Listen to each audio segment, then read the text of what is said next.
Human beings are strange creatures.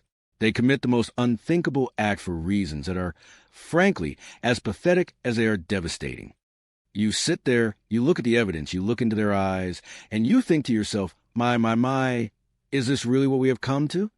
It is a cold, hard world, and sometimes the darkness doesn't come from the shadows. It comes from the breakfast table, the living room, or the sanctuary of a bedroom.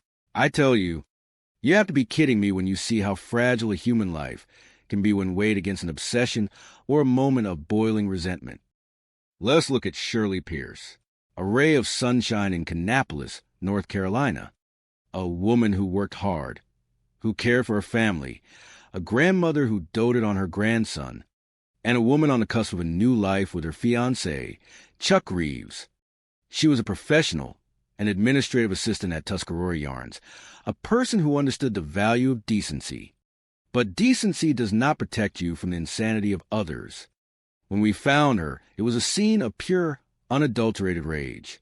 Stab wounds, blood everywhere, a bathroom turned into a tomb. Someone had been very, very angry, and when you see bleach stains on a carpet, you know exactly what you're dealing with, a calculated effort to erase existence. My colleagues and I, we look for the motive, we look for the rot. And in this case, the rot was named Marlene Johnson. Marlene was a woman who seemingly had everything: wealth, a comfortable life, but she lacked the one thing that keeps a person tethered to reality: a stable mind. She became fixated on Shirley. Why? Jealousy. A dark, possessive, suffocating jealousy. She convinced herself that her husband, Irvin, was having an affair with this woman. I have seen this before, and it never ends well. She hired private investigators. She used technology to track movements. She turned her life into a crusade of hatred. It is unbelievable, absolutely unbelievable. When she finally confronted Shirley at a restaurant, attacking her, slamming her around, it was a precursor to the tragedy that followed. When the truth came out, when we found the DNA on the shower curtain and saw the cuts on her own hands from the ferocity of her own knife, the picture was complete. She had lived in a delusion for years, and Shirley paid the ultimate price for someone else's sickness. Then you have the case of the Burns sisters in St. Petersburg, Florida. This one just shakes me to my core. You have Barbara, the caretaker, a woman who sacrificed her entire youth, her social life, her future, to raise her sister Debbie, who had suffered brain damage as a child. 40 years of service. 40 years of being a nurse, a mother, a provider, and a punching bag. Debbie was not an easy person. She was demanding. She was volatile, and she did not understand the word no. When they inherited money, the dream of freedom turned into a nightmare of spending and loss. They went from having everything to nothing. The pressure, the constant, unrelenting weight of being the sole keeper of another human being's existence. It is a heavy burden to carry. On August 14th, 2013, that burden finally broke the camel's back. A fight, a struggle, and then, in the silence of their bedroom, a gun. Barbara shot her sister in the head. What followed is the most chilling part. She lived with that body for 6 weeks. She surrounded herself with air fresheners, baking soda, anything to mask the smell of decay. Try and keep a fantasy alive that her sister was just sleeping. When we found her, she was cashing her sister's checks in Virginia Beach. You analyze these people, and you realize something fundamental. Marlene was driven by an ego-fueled obsession, a dark, active malice. Barbara was a different kind of tragic. She was a woman who had been eroded, year by year, day by day, until there was nothing left but the snapping point. Marlene wanted to destroy. Barbara simply wanted it all to stop. Both women, in their own way, ended up in a cage, but they left behind broken families and lives cut short. It is a grim reminder that you never truly know what is happening behind closed doors. You think you know someone, you think you know a community, and then, in the blink of an eye, the world shifts, and you're standing over a body, wondering how one life could hold so much hate or so much despair. It is a weight I have carried my whole career, and I tell you, it never gets easy to understand. My, the things people are capable of. It is truly, absolutely unbelievable. They kill for the most ridiculous reasons you could possibly imagine. A stolen dollar, a misplaced word, or simply because they feel the world has wronged them. My. You sit in that chair, and you think you have seen it all. And then a case like this comes across your desk, and you realize that evil is not always a roaring fire. Sometimes it is just a cold, calculated whisper in the dark. I tell you, you have to be kidding me. It started in Prescott, Arizona, a place where people go to ride their dirt bikes and enjoy the sunshine.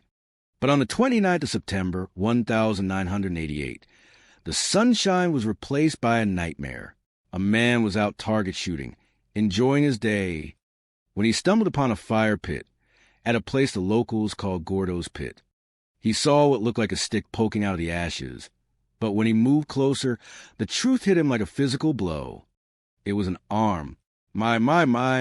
The scene was pure savagery. Someone had taken a life and then tried to erase it with gasoline and flames, burning the victim beyond recognition.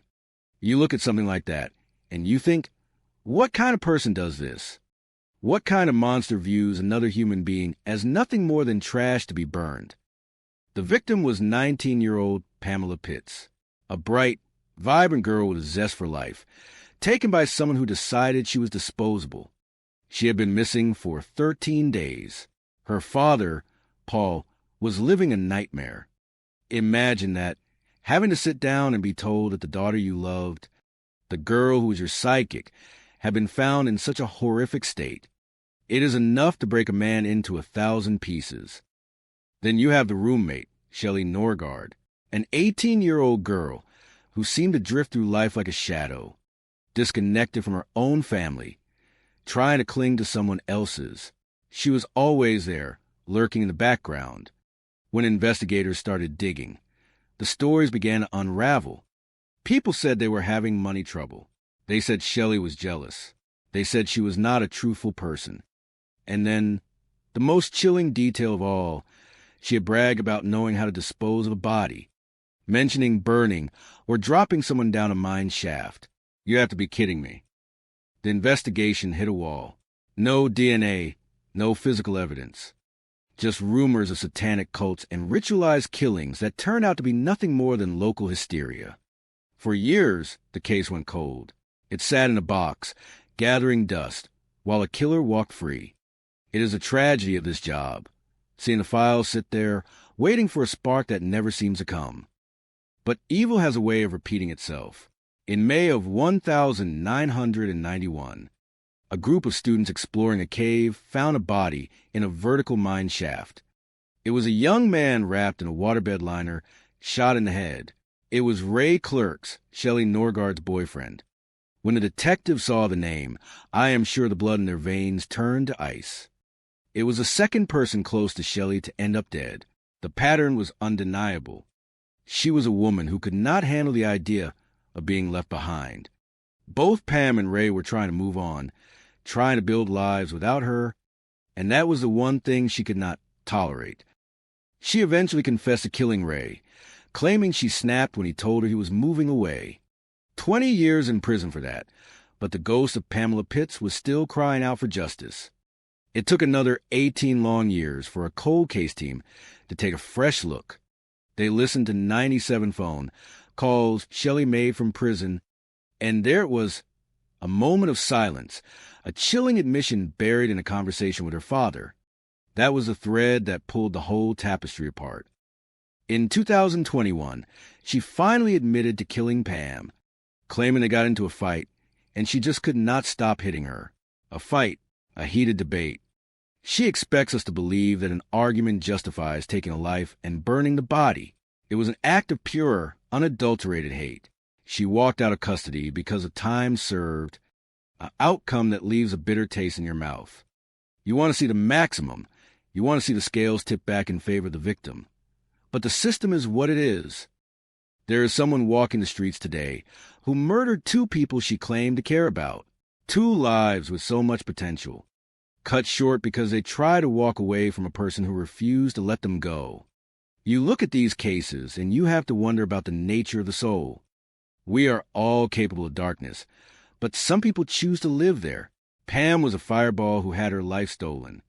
And Ray had a future as a pilot that was extinguished in a mine shaft. My. It is a haunting reminder that we never truly know the people standing right next to us. They can smile, they can share a room, they can share a bed, and all the while, they can be hiding the very instrument of your destruction. It is a cold world, and sometimes the only thing we can do is hold on to the truth, even if it takes 30 years to finally see the light of day. Human beings are strange creatures. They kill for the most ridiculous reasons you can imagine. Greed, jealousy, a bruised ego, or just because they think they are smarter than the law. But there is a special kind of darkness, a cold, hollow space in the human soul that allows a person to look at the woman who gave them life, the woman who built their world, and decide that her time has run out simply because she was going to turn off the money. My, you have to be kidding me. It was February 4th, 1991. LaGrange, Georgia, a place where you think you know your neighbor, where the biggest news is usually a church potluck or a high school football score. Then the phone rings and everything changes. Priscilla Matula calls 911. She says she has found her mother, Margaret Abernathy, lying on the bathroom floor, covered in blood. It looks like a burglary gone wrong. A break-in at a prominent home, a woman hurt. That is what we thought we were walking into. But I tell you, nothing is ever as simple as it looks on the surface. You walk into that house, and you start looking at the details. You see the bedroom. The bed covers are turned down. There is blood on the pillow. She was in bed, probably sleeping when she was first attacked. She was not a target of opportunity. She was a target of intent.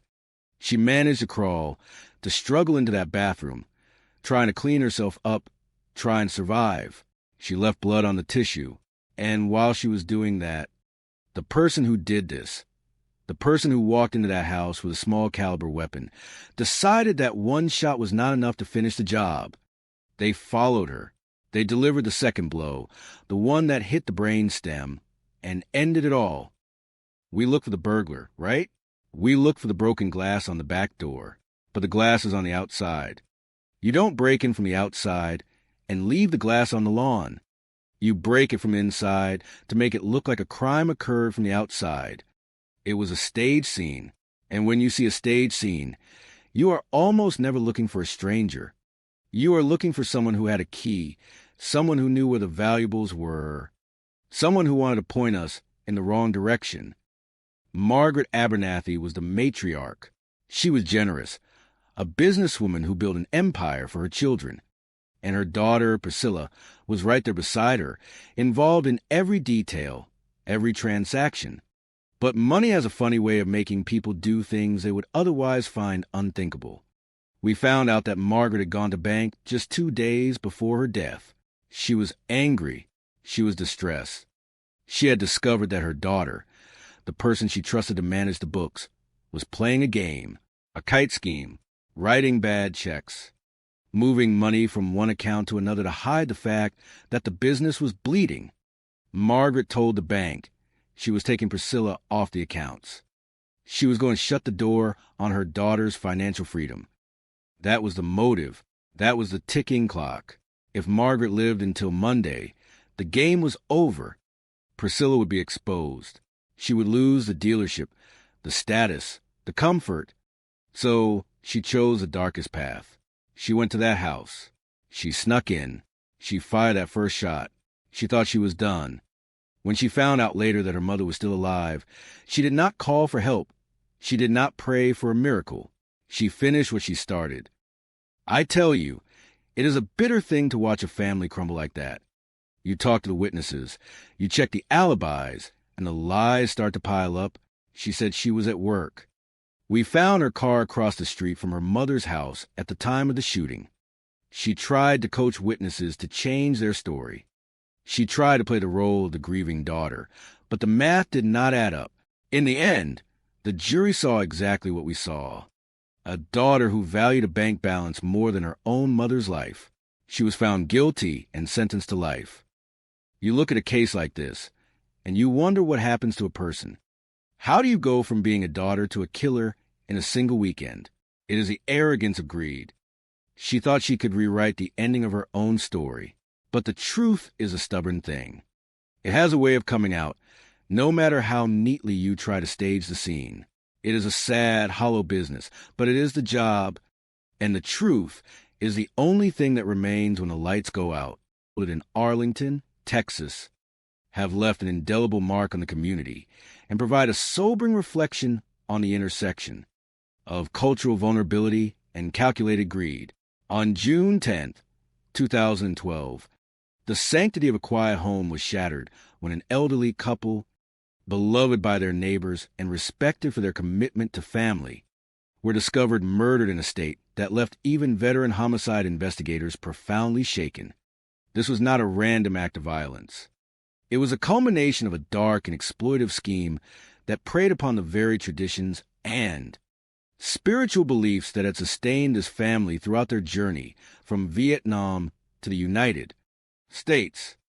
For over 2 decades, the victims had worked tirelessly to build their American dream, raising 3 children and establishing a textile business.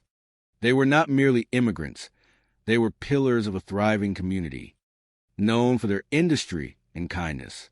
When their business faced economic uncertainty, they did not look toward conventional financial advisors. Instead, they sought the counsel of a spiritual advisor from Houston, hoping to find a traditional solution to their hardships. They believed in the efficacy of rituals to turn their fortune around, a belief that was met with predatory manipulation. The advisor, Daphne Wright, saw an opportunity to capitalize on their fear and desperation. Over the course of the subsequent months, the couple's financial obligations to her ballooned into an immense debt, reaching between $250,000 and $280,000. When the money ceased to flow, the relationship took a lethal turn. Investigators later revealed that the plan was to orchestrate a double homicide to collect on significant life insurance policies, ensuring the debt was paid in blood. The crime scene itself was a chilling tableau. The attackers had attempted to stage the murders to mimic a gang-related robbery, leaving behind clues like a blue bandana and scattered items to mislead law enforcement. However, seasoned detectives recognized the artifice almost immediately. The excessive use of duct tape and the deliberate nature of the violence pointed toward a deeply personal motive rather than a random act of street crime.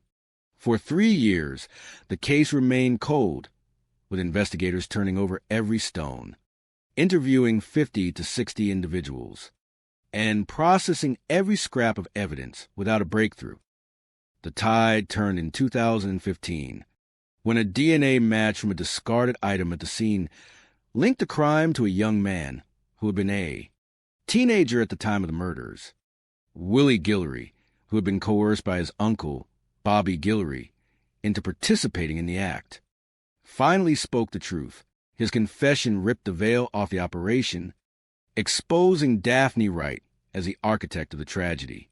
He described how they had been provided with a key to the apartment and instructed to eliminate the couple to satisfy the advisor's demands for money. The subsequent investigation into Daphne Wright unveiled a ledger of exploitation, detailing how she had charged various clients tens of thousands of dollars for services ranging from removing curses to applying them.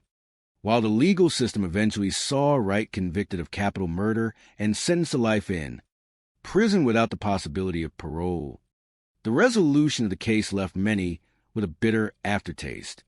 Questions regarding the involvement of others, including family members who received immunity in exchange for their testimony, continue to linger in the minds of those who followed the proceedings. Ultimately, this case serves as a profound warning about the dangers of unchecked manipulation and the importance of community vigilance. It reminds us that behind every statistic are human lives, hopes, and futures that deserve protection. As the community continues to heal, The memory of the victims remains a testament to the resilience of the immigrant spirit, even as it underscores the necessity of guarding against those who would exploit tradition and faith for their own selfish gain. Justice was served in the courtroom, but the loss felt by the survivors and the community at large remains a heavy burden, a stark reminder of the devastating power of greed when it goes unchecked.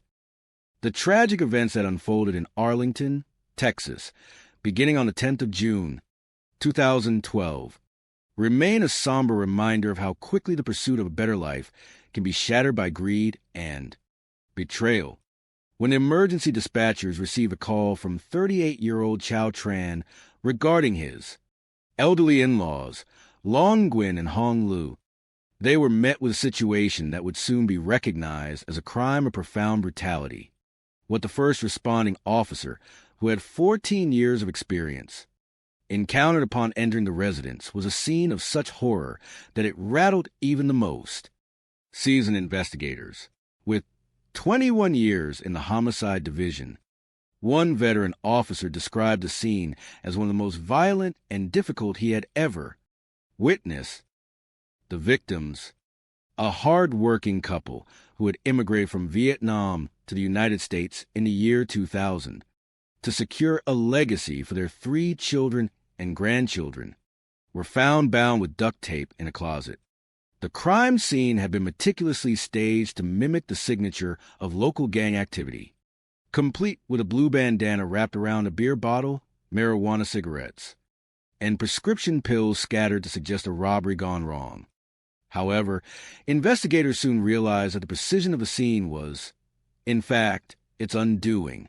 It appeared too perfect, too orchestrated, and lacked the chaotic hallmarks of a typical burglary. As the investigation deepened, the focus shifted from random gang violence to the family's internal affairs. The Nguyen family, having found success in the garment industry, had eventually faced financial decline after losing lucrative contracts. In their desperation to reverse their fortunes, they had turned to a spiritual advisor from Houston named Daphne Wright, who claimed to possess the ability to remove curses and restore prosperity. Over time, the family had invested between $250,000 and $280,000 into her services. It was later revealed that the spiritual advisor was, in reality, operating a sophisticated extortion scheme, holding the family in a grip of fear and financial dependency. The breakthrough in the case did not arrive until 2015, when police received a notification that a DNA profile recovered from the crime scene matched a young man named Willie Guillory, who had recently been convicted of felony involving the theft of a horse. When confronted by detectives, the 16-year-old Willie confessed to his involvement, detailing a murder-for-hire plot orchestrated by Daphne Wright. He explained that he and his uncle, Bobby Guillory, had been recruited by Wright to carry out the attack to collect on the couple's substantial life insurance policies. The plan, according to his confession, was to stage the crime to look like an act by gang members. And Daphne Wright had even provided the key to the apartment to facilitate the intrusion. Bobby Guillory, when arrested, also admitted to crime, painting Daphne Wright as a cold and calculating figure who had preyed upon the family's desperation. He testified that the motive was purely financial. Wright had learned of the insurance policies and sought to recoup the debts she claimed the family owed her.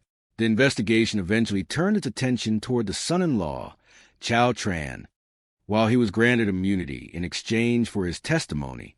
His role in the scheme remains a point of deep contention among those involved in the case. Tran claimed that Daphne Wright had exercised total control over their minds and that his mother-in-law had even offered herself as a sacrifice to pay their debt, a claim that investigators found entirely implausible and manipulative. In September of 2019, Daphne Wright was convicted of capital murder and sentenced to life in prison without the possibility of parole.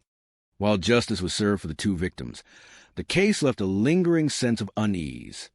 The investigators were left to grapple with the knowledge that despite the overwhelming evidence of The conspiracy, certain individuals involved avoided prosecution. The tragedy serves as a haunting example of how vulnerability can be exploited by those who pose as saviors, and how the pursuit of the American dream can be violently derailed by greed. For the Arlington community, the memory of Long Nguyen and Hong Lu remains one of compassion and hard-working dignity, a stark contrast to the darkness that was brought upon their home by those they had trusted. The case stands as a closed file in the eyes of the law, yet it remains a story of caution regarding the fragility of trust and the devastating consequences of human selfishness. In the quiet suburbs of Arlington, Texas, the morning of June 10, 2012, began with a chilling discovery that would irrevocably alter the lives of a family and haunt the seasoned investigators assigned to the case. Long Nguyen and Hong Lee, an elderly couple who had immigrated from Vietnam to pursue a life of dignity and hard work, were found murdered in their own home.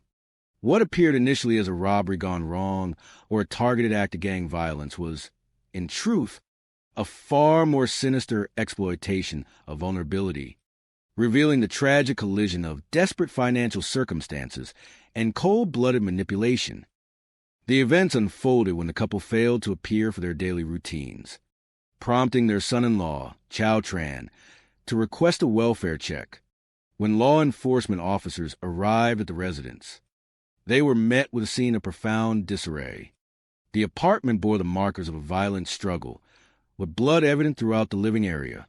The investigators, men and women who had dedicated 21 years to homicide work, were shaken by the brutality of the crime. The victims had been restrained with duct tape, their heads and mouths covered, leading to their tragic suffocation.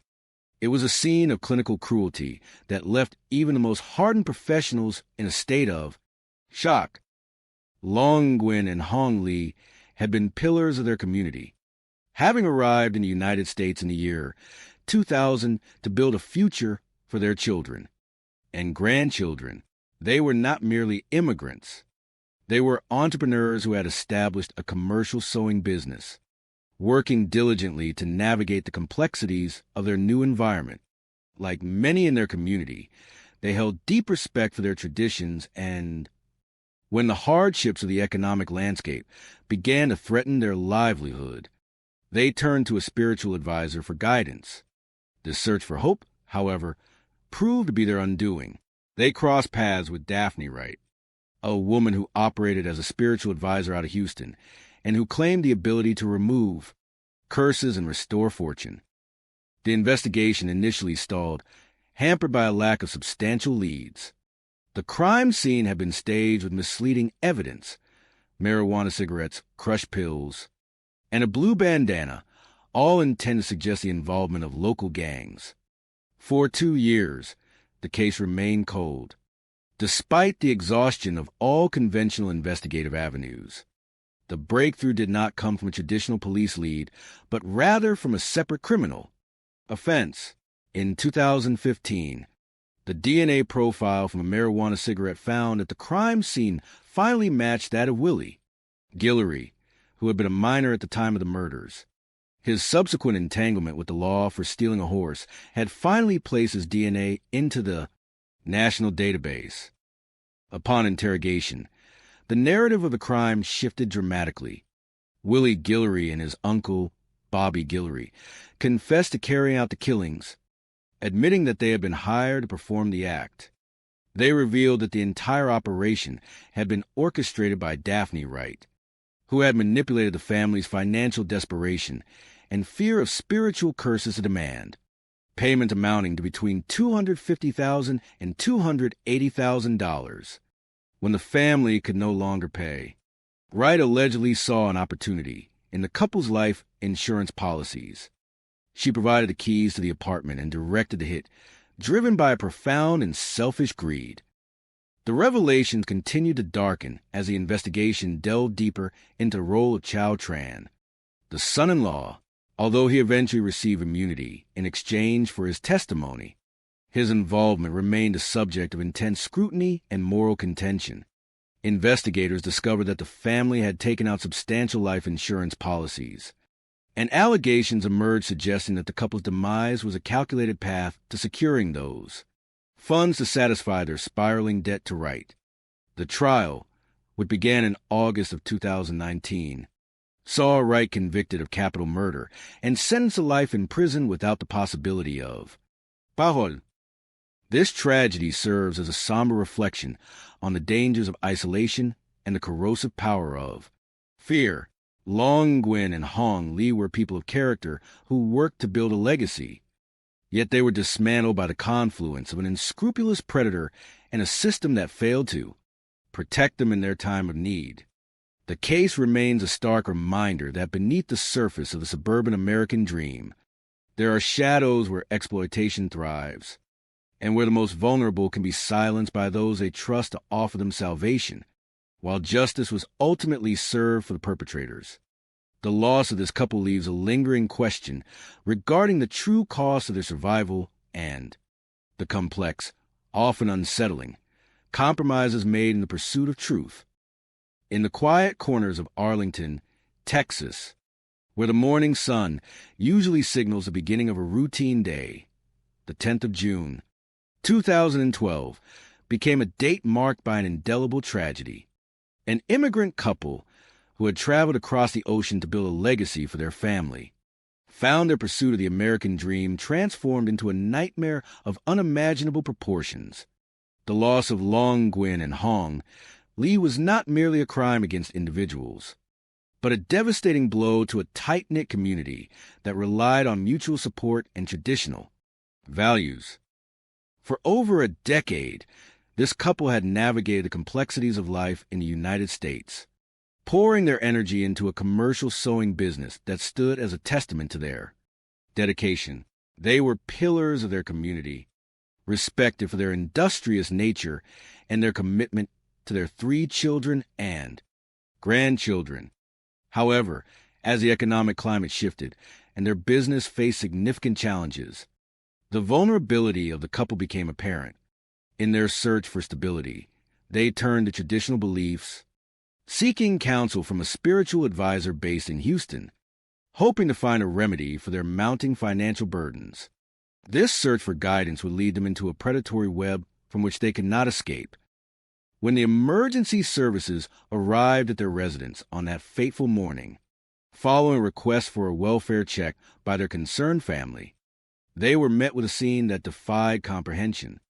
The initial appearance of the home suggested a burglary, with signs of disarray that initially pointed investigators toward the possibility of gang involvement.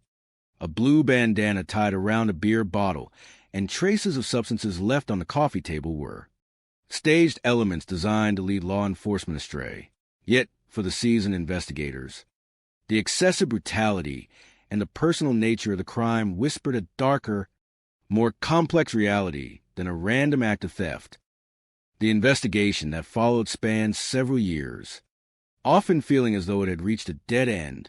For nearly 3 years, the case remained cold, with no leads emerging from the forensic evidence collected at the scene. It was not until the arrest of a young man named Willie Guillory, whose genetic markers were entered into the national database following a separate conviction, that the truth began to surface. His confession revealed the chilling reality of a murder-for-hire plot, orchestrated by Daphne Wright, the very person who had positioned herself as a spiritual savior to the family. The revelations that followed the breakthrough in this investigation were startling. It became clear that Daphne Wright, acting as a predatory figure, had exploited the couple's trust and financial desperation. She had convinced them that she could resolve their business woes through spiritual intervention, a process that incurred costs amounting to between $250,000 and $280,000 when the couple could no longer sustain these payments. The advisors sought to recoup her perceived losses by orchestrating their deaths, targeting their life insurance policies to satisfy the debt. The trial of Daphne Wright brought to light the depth of this manipulation. It revealed a web of deceit involving her uncle, Bobby Guillory, and the involvement of the son-in-law, Chow Tran, whose complex role and subsequent immunity added a layer of moral ambiguity to the proceedings. The jury, faced with the overwhelming evidence of the murder for a higher scheme, eventually convicted Daphne Wright of capital murder, sentencing her to life in prison without the possibility of parole. This case serves as a somber reflection on the dangers of predatory exploitation and the fragility of trust. It highlights the importance of vigilance within our communities and the necessity of protecting the most vulnerable among us. While justice was ultimately served, the tragic loss of a hard-working couple remains a reminder of the darkness that can hide beneath the surface of a seemingly peaceful life. The story of Long Nguyen and Hong Lee is one that calls for continued reflection on the resilience of the human spirit in the face of greed, an enduring quest for a community where such acts of betrayal have no place. It was a morning in June of the year 2012 when the tranquility of an Arlington, Texas, neighborhood was shattered by the discovery of a heinous crime that would deeply disturb even the most experienced members of the police force. The victims were Long Nguyen and Hong Lee, a beloved and hard-working elderly couple who had arrived in the United States from Vietnam in the year 2000 to pursue the American dream alongside their family. Their lives are defined by a commitment to their community and a deep respect for their cultural heritage, having built a successful sewing business that for a time flourished and provided for 3 generations. However, as business fortunes ebbed, the family faced the pressures common to many immigrant entrepreneurs, and in a moment of vulnerability, they sought the guidance of a spiritual advisor from Houston named Daphne Wright, hoping to resolve perceived curses and secure their future. This decision, rooted in a tradition of seeking spiritual harmony, was tragically exploited by a woman who viewed their desperation as a path to personal enrichment. Over time, the family was coerced into accumulating a staggering debt of between $250,000 and $280,000, a burden that ultimately led to the orchestration of their deaths by those they trusted to help them. The scene discovered by authorities was deliberately staged with items such as beer bottles and bandanas to implicate local gangs. But seasoned homicide detectives immediately recognized a lack of authenticity in the crime scene, suspecting that the brutality was far too personal and calculated to be a random act of violence. The investigation remained stalled until 3 years later, when a breakthrough in the form of a DNA match linked the evidence to Willie Guillory, who had been 16 years old at the time of the murders. His confession revealed the full extent of the conspiracy, naming his uncle Bobby Guillory and the mastermind, Daphne Wright, as the individuals responsible for the planning and execution of the plot. Prosecutors eventually uncovered that Daphne Wright had manipulated her accomplices into committing the murders to collect on substantial life insurance policies, viewing the lives of 2 innocent individuals as nothing more than a financial transaction. Through a complex legal process that involved securing testimony from those involved, the truth eventually came to light, leading to the conviction of Daphne Wright, who was sentenced to life in prison without the possibility of parole. While the legal resolution brought a measure of accountability, the loss of Long Nguyen and Hong Lee remains a profound tragedy for their family and the wider community, serving as a solemn reminder of the necessity for vigilance against those who prey on the hope and faith of others. The story stands as a testament to the resilience of the immigrant spirit and the importance of community solidarity, illustrating that even in the face of such darkness, the integrity and memory of the victims continue to inspire a collective commitment to peace, safety, and mutual support. In the quiet, thriving city of Arlington, Texas, a place defined by its cultural mosaic and the resilience of its immigrant communities, a shadow was cast that shattered the peace of many. Long Nguyen and Hong Lee, an elderly couple who had emigrated from Vietnam 2 decades prior to build a life for their 3 children, represented the very embodiment of the American dream. Their lives were dedicated to hard work, family unity, and the preservation of their heritage. However, their journey was tragically cut short in an act of profound violence that left the community in shock and investigators baffled. It began on a morning in June of the year 2012, when the couple's son-in-law, Chow Tran, became deeply concerned after failing to reach them. When officers arrived at the couple's residence to conduct a welfare check, they stepped into a scene that defied all logic. What should have been a sanctuary of peace was found in total disarray. The officers discovered the victims hidden within a closet, their bodies bound with adhesive tape, signaling a level of malice that was difficult to comprehend. The home, which had once resonated with the warmth of a loving family, had been violated by a brutal and calculated crime. In the initial stages of the investigation, detectives faced a confounding puzzle. The scene appeared to have been staged to resemble a gang-related incident, complete with a blue bandana, a discarded beer bottle, and remnants of marijuana. Yet, the veteran investigators, drawing upon years of experience in the homicide unit, sensed that the tableau was too perfect, too orchestrated to be the work of a typical robbery gone awry. The intensity and the cruelty of the attack suggested a motive far more personal and sinister than simple theft. The investigation eventually unveiled a harrowing narrative that transcended the surface appearance of a burglary. The couple, deeply rooted in their traditional values and facing economic hardship, had sought spiritual guidance to navigate their financial struggles. They had turned to Daphne Wright, a woman from Houston who presented herself as a spiritual advisor capable of lifting curses and restoring good fortune. Instead of offering genuine solace, she preyed upon their vulnerability.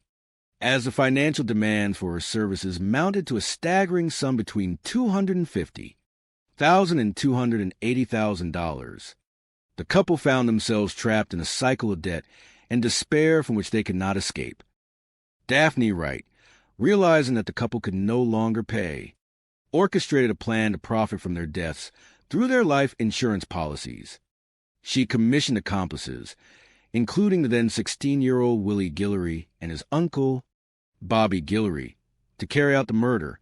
For over 3 years, the case remained unsolved, chilling the hearts of the local Vietnamese community. Justice finally began to emerge through the tireless dedication of the police and the precision of modern forensic technology. When Willie Guillory was processed into the genetic database following an unrelated felony, a breakthrough occurred. The subsequent confessions of those involved revealed the full, devastating extent of the conspiracy. Daphne Wright was ultimately convicted for her role as the mastermind behind this heinous crime and was sentenced to life in prison without the possibility of parole. While the resolution of the case brought a sense of closure to the families affected, the lingering sorrow of the betrayal and the complex circumstances surrounding the involvement of other family members remains a somber chapter in the city's history. This tragic event stands as a poignant reminder of the necessity for vigilance, compassion, and the protection of the vulnerable within our society. Long Nguyen and Hong Lee were people of grace and industry who moved across the world to build a legacy of love. Their memory endures, not just as victims of a terrible act, but as symbols of the strength and endurance of community. As the city moves forward, their story serves as a call to stand united against the darkness of greed and to ensure that the spirit of kindness and integrity continues to guide the way for all who call this country home. The collapse of an American dream is a narrative that leaves behind a profound silence, a void where hope and hard work once stood. This is a story of Long Nguyen and Hong Lu, an endearing couple whose journey from Vietnam to the United States was rooted in the noble aspiration of providing a better future for their children. Their lives, defined by humility, industry, and a deep-seated commitment to their family, were abruptly and cruelly extinguished in Arlington, Texas, in a tragedy that challenged the composure of even the most seasoned law enforcement officers. On the morning of June 10, 2012, at 7:29 in the morning, emergency dispatchers received a call from Chow Tran, the son-in-law of the couple. His concern, triggered by the unusual state of the home, initiated a welfare check that would soon reveal a scene of unimaginable devastation. When officers entered the residence, They were met not with the routine signs of a standard investigation, but with the harrowing evidence of a heinous crime. Hidden within the confines of a small bedroom closet were the bodies of Long and Hong, victims of a meticulously planned act of violence. The investigators found them bound with adhesive tape, their lives taken in a manner that defied the values of the community they had so carefully cultivated. The initial stages of the investigation were clouded by an elaborate attempt to mislead the authorities. A blue bandana placed upon a beer bottle and traces of marijuana were left at the scene, intended to cast suspicion on local criminal gangs and suggest a robbery that had spiraled out of control. However, for veteran homicide detectives with over 20 years of experience, these clues appeared too deliberate, too theatrical to be genuine.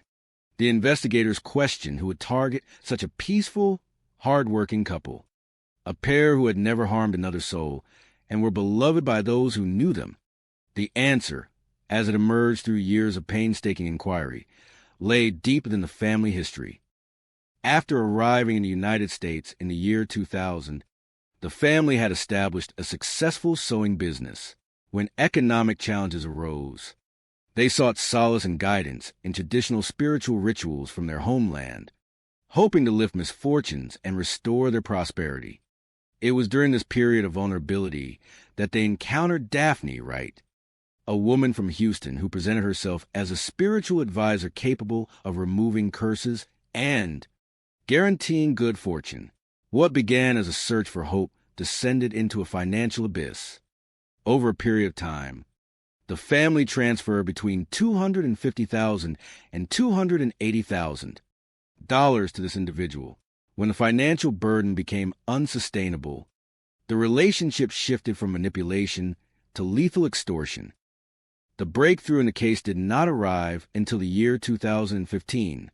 A young man named Willie Guillory, who had been 16 years old at the time of the murders, came to the attention of authorities due to an unrelated offense.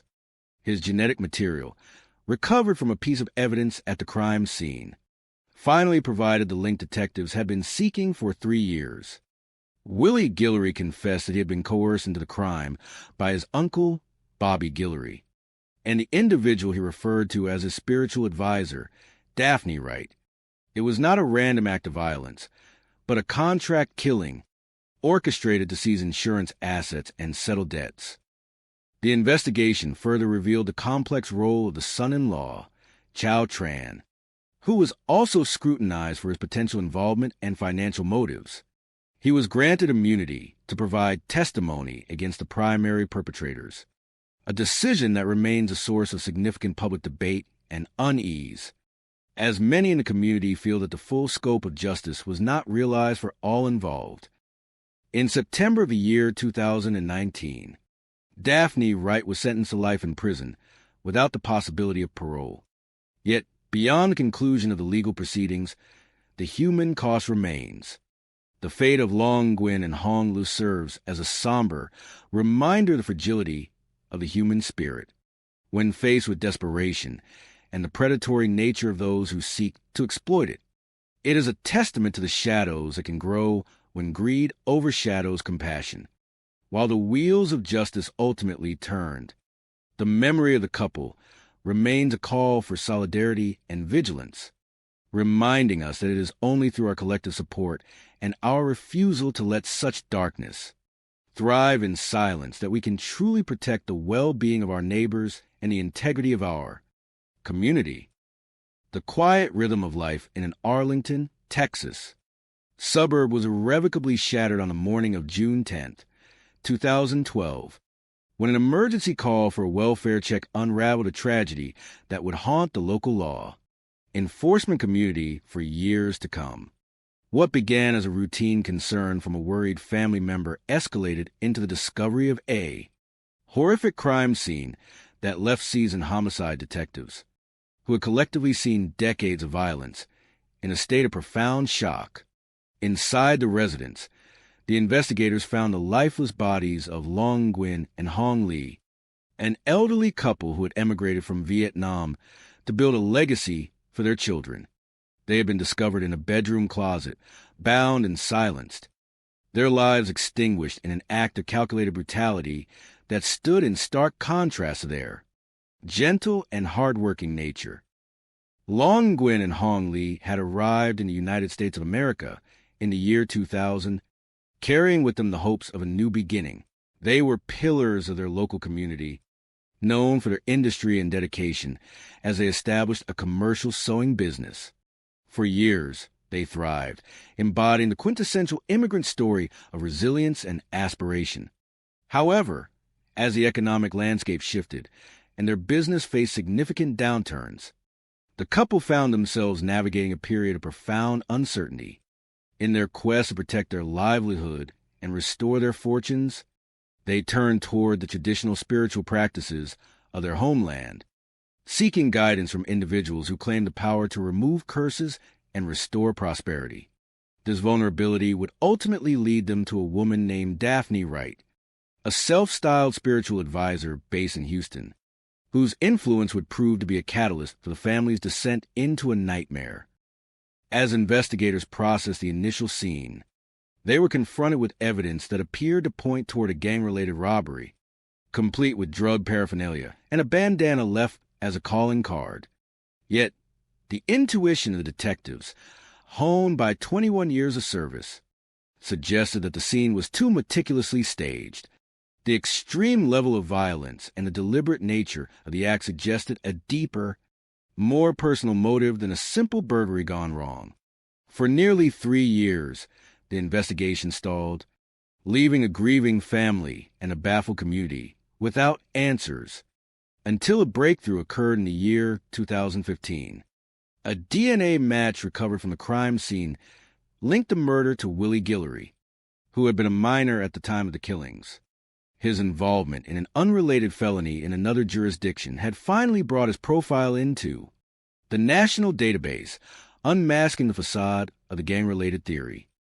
The subsequent investigation peeled back the layers of a murder-for-hire plot orchestrated by Daphne Wright, who had exploited the couple's financial desperation and fear.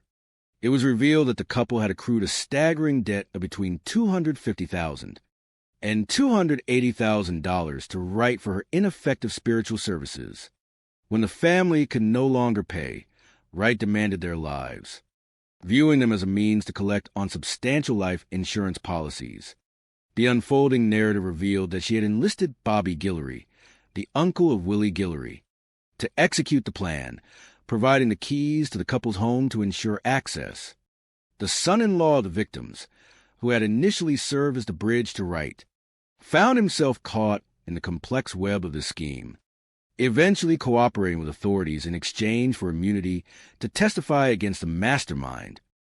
The trial of Daphne Wright in the year 2019 brought a measure of closure to the legal proceedings, as she was convicted of capital murder and sentenced to life in prison without the possibility of parole.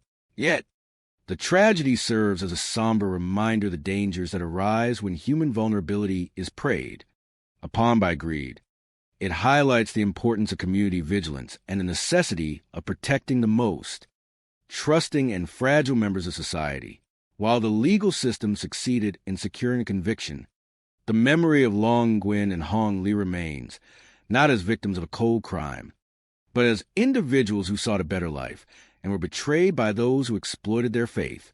Their story serves as a poignant warning of the hidden shadows that can exist beneath the surface of everyday life and the enduring, tireless pursuit of justice by those who refuse to let the truth remain hidden in the dark. The narrative of the American dream is often defined by the quiet tenacity of those who leave their homelands to build a future for their descendants. For Long Nguyen and Hong Lu, this journey led them from Vietnam to the bustling community of Arlington, Texas. In the year 2000, they arrived with the profound cultural values of their heritage, characterized by a deep commitment to family, hard work, and a sense of harmony. Over the next decade, the couple established a life rooted in dignity, running a successful commercial sewing business and contributing to the vibrant, diverse tapestry of their local neighborhood. They were pillars of their family, raising children who will become the next generation of their legacy. However, as the global economy shifted, the family faced the sudden loss of a major business contract in the year 2011, driven by the understandable desire to reverse their fortunes and protect their livelihoods. They sought guidance from a source that played upon their traditional beliefs. They turned to a spiritual advisor named Daphne Wright, based in Houston, who claimed to possess the power to remove curses and restore good fortune. What began as a desperate search for hope quickly spiraled into a trap of financial exploitation. The family poured their resources into the spiritual pursuit, with debts to the advisor ballooning to between $250,000 and $280,000. The tragedy that unfolded on the morning of June 10, 2012, sent shockwaves through the Arlington community. When police conducted a welfare check at the couple's residence, they discovered a scene of unimaginable sorrow. Initially, the investigation was complicated by evidence that appeared to have been staged to resemble a gang-related robbery, complete with misplaced items and symbols intended to deceive law enforcement. For years, the case remained cold, a haunting reminder of a senseless act that claimed 2 lives and devastated a close-knit family. The breakthrough finally arrived in the year 2015, thanks to the persistence of investigators and advancements in forensic science. A DNA sample recovered from the scene, which had not previously been in the system, was matched to a young man named Willie Guillory, whose profile had only recently entered the national database following a felony conviction. His confession and that of his uncle Bobby Guillory peeled back the layers of deception to reveal a sinister truth. This was not a random act of violence, but a calculated murder-for-hire plot orchestrated by Daphne Wright. In a cold pursuit of financial gain, she had exploited the couple's vulnerability, demanding payment for her services, and ultimately ordering their deaths to collect on their substantial life insurance policies. The legal proceedings that followed in the year 2019 brought a measure of justice, as Daphne Wright was convicted of capital murder and sentenced to life in prison without the possibility of parole. While the verdict provided a conclusion to the legal ordeal, the scars left upon the family and the Arlington community remain deep. This case serves as a solemn reminder of the dangers of predatory manipulation and the importance of shielding vulnerable individuals from those who would exploit their faith and desperation for personal gain. Yet, even in the wake of such a tragedy, the story of Long Nguyen and Hong Lu is also one of enduring resilience. Their memory continues to be honored not through the darkness of the crime that took them, but through the strength of the community that remembers them as hard-working, gentle, and beloved individuals who were the heart of their family. Their legacy stands as a testament to the need for solidarity, vigilance, and the protection of the innocent against the cruelest impulses of human greed. The quiet suburban landscape of Arlington, Texas, serves as an unlikely setting for one of the most chilling investigations in the history of the local police force. On the morning of June 10, 2012, a routine welfare check transformed into a grim discovery that would haunt seasoned investigators for years to come. What began as a concerned call from a family member ended in the uncovering of a scene of profound brutality, challenging professional composure of even those with 21 years of experience in the homicide division. The victims, an elderly couple named Long Nguyen and Hong Lee, were discovered hidden within a closet of their own home, bound in silence with duct tape in a manner that suggested a calculated, cold-blooded act rather than a random crime. The couple, originally from Vietnam, had arrived in the United States in the year 2000 to build a new life, bringing with them a legacy of hard work, family tradition, and the pursuit of the American dream. After establishing a successful commercial sewing business in Arlington, they became pillars of their local community. However, by the year 2011, the family faced financial hardship following the loss of major contracts, including one with a major entertainment corporation. In a moment of vulnerability, seeking a way to reverse their misfortune, They turned to a spiritual advisor based in Houston who promised to lift curses and restore their prosperity. This decision would prove to be a fatal turning point. The couple allegedly paid between $250,000 and $280,000 for rituals that promised salvation but led only to exploitation. When the Arlington police entered the apartment, they were initially misled by a scene designed to mimic gang violence. A blue bandana, drug paraphernalia, and other remnants were left behind in a desperate attempt to stage a robbery gone wrong.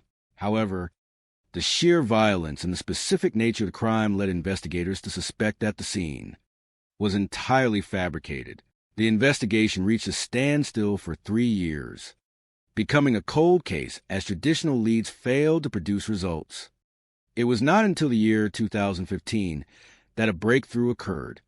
A young man named Willie Guillory, who was 16 years old at the time of the murders, had his deoxyribonucleic acid profile entered into the national database following an arrest for stealing a horse. This unexpected turn of events provided the crucial link investigators had been seeking.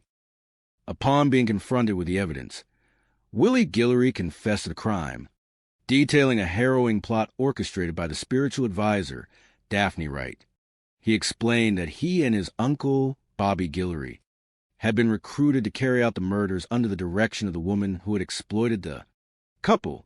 The investigation revealed a disturbing narrative of greed, wherein Daphne Wright had demanded payment and, when the funds ceased, commanded the execution of the couple to collect on life insurance policies. The revelations deepened as investigators learned the extent of Daphne Wright's control over the victims and her network of extortion. The subsequent legal proceedings in the year 2019 brought a measure of closure to the community.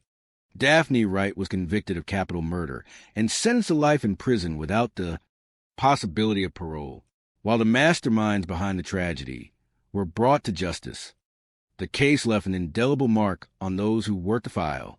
The investigation highlighted the dangers of desperation and the catastrophic consequences that occur when predatory individuals exploit the vulnerabilities of others. For the community of Arlington, the legacy of Long, Nguyen, and Hong, Leah remains a somber reminder of the importance of solidarity, vigilance, and the enduring necessity of protecting the most vulnerable among us. While the perpetrators were held accountable, the memory of the couple serves as a call for human connection and a rejection of the cycles of greed and violence that claim their lives. In a world where faith and tradition often serve as pillars of comfort, the exploitation of these deeply held beliefs can lead to the darkest manifestations of human greed. The story of Long Nguyen and Hong Lee, an elderly couple who emigrated from Vietnam to Arlington in the state of Texas to build a peaceful life, stands as a haunting testament to how a cherished dream can be shattered by a cold and calculated nightmare. On the morning of June 10th, 2012, the tranquility of their home was irrevocably destroyed by an act so heinous that it left veteran investigators with 21 years of service in the Homicide Division shaken to their core. When the responding officers forced entry into the residence, they encountered a scene that initially mimicked a robbery gone awry. However, the level of violence inflicted upon the couple far exceeded the brutality of a standard burglary.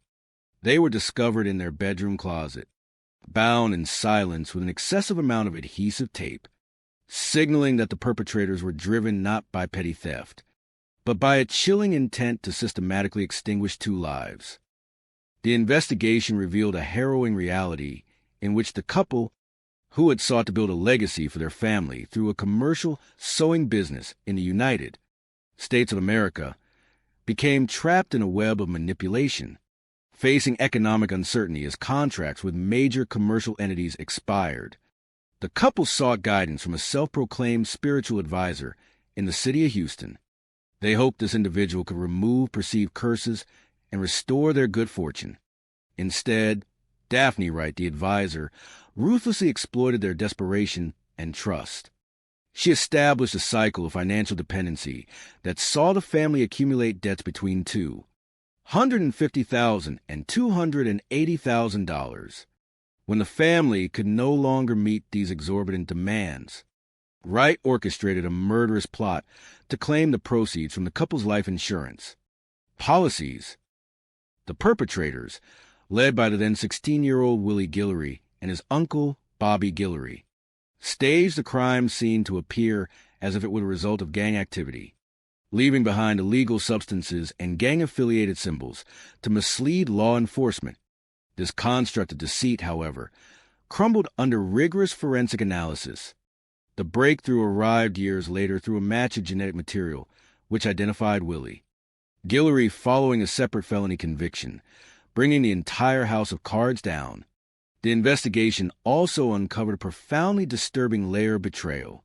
The key to the apartment had been provided by the couple's own son-in-law, Chow Tran.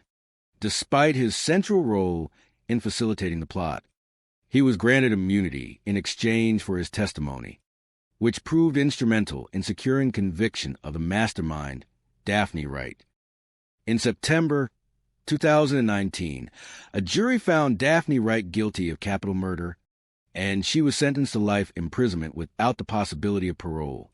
This case remains a somber reflection on the vulnerability of those who seek solace in the mystical and the devastating consequences of unchecked greed. While justice was served regarding the primary architect of this tragedy, the lingering questions surrounding the involvement of the son-in-law remain a source of significant distress for both the families of the victims and the investigators who worked tirelessly to bring the truth to light. It is a story that serves as a reminder that the light of truth, no matter how hidden, eventually reveals the actions of those who would trade human life for profit, and that the integrity of a community depends upon our collective commitment to justice and human dignity. A peaceful morning in Arlington, Texas, on the 10th of June, 2012, marked the beginning of a tragedy that would haunt the community for years. When law enforcement officers entered the residence of Long Nguyen and Hong Lee, they did not anticipate the harrowing scene that awaited them. The couple, who had migrated from Vietnam to build a future for their family, were respected members of the local community, known for their industry and their dedication to their loved ones. Their journey, which began with the hope of the American dream, was tragically derailed by a calculated scheme of manipulation and exploitation. The couple were believers in the traditional spiritual practices of their homeland. In a time of financial uncertainty, as their garment business faced mounting challenges, they sought guidance from a spiritual advisor. This advisor, who promised to lift curses and restore their fortunes, instead entangled them in a web of financial ruin. Over time, the pressure and the mounting debt, which reached between $250,000 and $280,000, left the family in a vulnerable position, desperately seeking a way to recover. Upon arrival, police encountered a scene that appeared staged. Beer bottles and a blue bandana were placed to suggest a gang-related robbery gone wrong. However, the sheer brutality of the crime, with the victims bound and hidden in a closet, indicated a personal and cold-blooded intent that transcended a mere burglary. For 3 years, the investigation faced a dead end as the evidence left at the scene did not yield immediate results. In criminal databases, the resilience of the investigators and the advancement of forensic technology eventually brought the truth to light. The breakthrough arrived in 2015 when a DNA profile, obtained from evidence at the scene, was matched to Willie Guillory, who had been 16 years old at the time of the murders. His subsequent confession revealed that he and his uncle, Bobby Guillory, had been hired by Daphne Wright, the self-proclaimed spiritual advisor. She had orchestrated the murder of the couple to collect on their life insurance policies once they could no longer pay her mounting demands. Daphne Wright was ultimately convicted and sentenced to life imprisonment without the possibility of parole. While the case also highlighted the complex and controversial involvement of the son-in-law, Chow Tran, the focus remained on the loss of 2 lives that had brought so much to their community. This narrative serves as a somber reflection on the dangers of predatory exploitation and the importance of community solidarity. Long Nguyen and Hong Lee are remembered not for the violence they endured, but for their resilience, their hard work, and the legacy of love they left behind for their family. In the face of darkness, the community stands united in prologue. There are quiet corners in every country where the rustling leaves and the gentle hum of close-knit communities mask the deepest of human secrets. In these towns, neighbors know each other by name, children play in the fading evening light, and the promise of tomorrow feels as certain as the rising sun. Yet, beneath the pristine surfaces of manicured lawns and familiar smiles, shadows can take root. This is a chronicle of two such towns, separated by vast distances, but united by the enduring pursuit of justice. It is a story of love, of tragic obsession, and of the tireless dedication of those who refuse to let the truth remain buried in the dark. Part 1. The Echoes of Kannapolis. Chapter 1. Nestled gracefully between the bustling cities of Charlotte and Greensboro, the fast-growing city of Kannapolis, North Carolina, was renowned for its deep roots in the textile industry. It was a town that was steadily expanding, welcoming new businesses while fiercely maintaining its quiet, family-based atmosphere. The residential streets were lined with upper-middle-class homes, situated comfortably within eyeshot of one another. It was a picturesque setting, the kind of neighborhood where doors were left unlocked and violent crimes were nothing more than distant stories told on the evening news. In the heart of this warm southern community lived Shirley Goodnight, a woman who embodied the very essence of southern hospitality. Born and raised in nearby Mooresville, Shirley was a ray of sunshine to everyone who had the privilege of crossing her path. She was exceptionally close to her family, sharing an unbreakable bond with her sisters and her brother. Those who knew her always used the same words to describe her: pleasant, outgoing, and simply beautiful. She was, in every sense, a good and decent human being. In the year 1970, Shirley had married a man named Randall Pierce, and soon after, the couple welcomed a beautiful daughter named Tracy. Tracy was Shirley's only child, and the adoration Shirley held for her daughter was boundless. Even after Shirley and Randall parted ways in 1981, Shirley remained a pillar of strength, determined to build a wonderful life for herself and her little girl. Seeking a stable career, Shirley found a home at Tuscarora Yarns, a prominent textile company specializing in unique, high-quality materials. She began her journey in the accounting department, eventually rising to the esteemed position of administrative assistant to the owner and the chief executive officer. Shirley was a dainty, impeccably dressed, and well-spoken professional.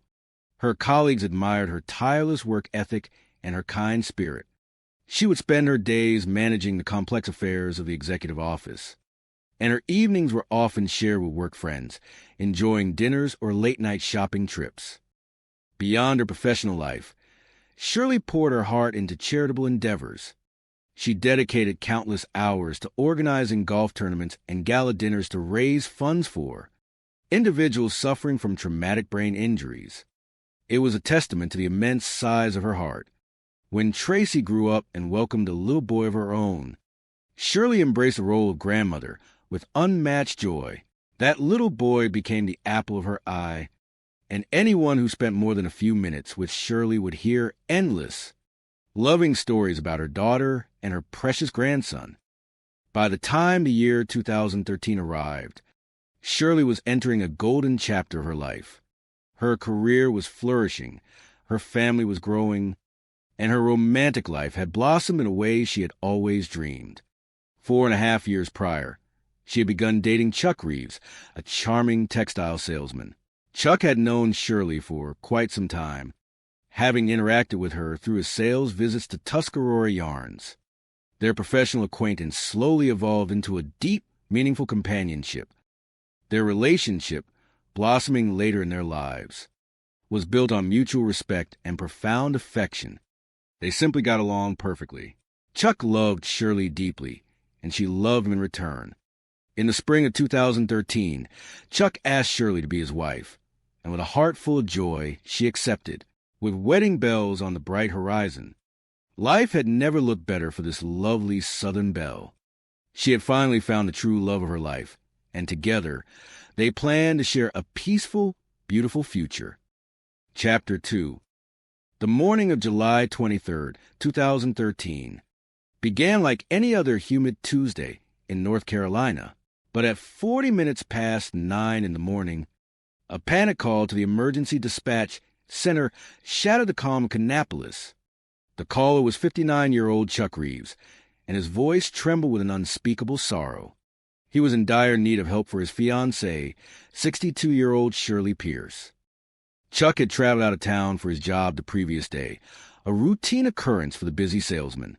He and Shirley had spoken on the phone the night before, around 15 minutes past 8 in the evening. They had made pleasant arrangements for Chuck to drop off his dog for Shirley to look after. During that call, the line had suddenly gone dead. Given a notoriously spotty telephone service in that specific area of Kannapolis, Chuck had not been immediately alarmed. However, when he arrived at Shirley's home the following morning, a profound sense of unease washed over him. The house was unnervingly quiet. The garage door had been left open, yet the front door was locked, which was highly unusual since Shirley knew he was coming. Retrieving a spare key hidden safely in a flower bed near the doorway, Chuck let himself inside. The house possessed an eerie, suffocating stillness, broken only by the sound of running water echoing from the main bathroom. As Chuck moved cautiously through the pristine home, his heart sank. He noticed a strange white powder and terrifying stains across the floor. Following the path into the bathroom, he was met with a scene that would forever haunt his memories. Shirley was in the bathtub, motionless, with the water cascading over her. It was immediately apparent that she had suffered a devastating and fatal encounter. She was not breathing. Chuck, consumed by devastation, realized that the woman he loved was already gone. There was nothing he could do but call for help. When the local police arrived, they stepped into a house that felt entirely out of place for such a tragedy. The residence was lovely, impeccably decorated, and situated in a peaceful neighborhood. Yet, a heavy scent of chemical bleach hung in the air, masking the natural warmth of the home. The investigators were led to the main bedroom, where they observed alarming evidence of a struggle. Stains marked the floor, trailing ominously toward the bathroom. It was clear to the seasoned detectives that someone had attempted to clean the area using bleach, leaving distinct, faded patterns in the carpet. Upon entering the bathroom, the full gravity of the loss became clear. Shirley had been taken from this world by a fiercely angry individual. She had sustained severe injuries, and the detectives immediately knew this was no accidental passing. It was a deliberate, intensely personal tragedy. Chapter 3. With the investigation in its earliest stages, the detectives turned their attention to the only person present at the scene, Chuck Reeves. A lead investigator approached Chuck, asking him to sit down for a calm discussion. Chuck was visibly destroyed by grief, his demeanor reflecting a man whose entire world had just collapsed. Yet, he remained remarkably cooperative and articulate, providing the authorities with a clear timeline of his movements. The detectives listened intently, analyzing every word, searching for any inconsistencies in his account. They asked him directly if he held any responsibility for what had happened to his beloved fiancée. Chuck adamantly denied any involvement, his voice breaking as he spoke of their wonderful relationship and their plans for the future. He provided his alibi, stating that he had been working out of town in South Carolina at the time the tragedy occurred. Knowing that personal encounters of this nature often leave marks on the perpetrator, the investigator asked to examine Chuck's hands and arms. Chuck readily agreed, rolling up his sleeves. His skin was completely unblemished, without a single scratch to suggest he had been involved in an altercation. Furthermore, a swift call to Chuck's employer confirmed his alibi perfectly. He had indeed been working far away from Kannapolis. Chuck Reeves was promptly and rightfully cleared of any suspicion. As the interview concluded, a heartbreaking moment unfolded when Shirley's daughter, Tracy, arrived at the house. The bond between Tracy and her mother was legendary, and the realization that her mother was gone sent Tracy into a state of profound distress. The detectives offered her their deepest sympathies, gently asking if she knew of anyone who might have harbored ill will toward her kind-hearted mother. Through her tears, Tracy mentioned a man named Richard, a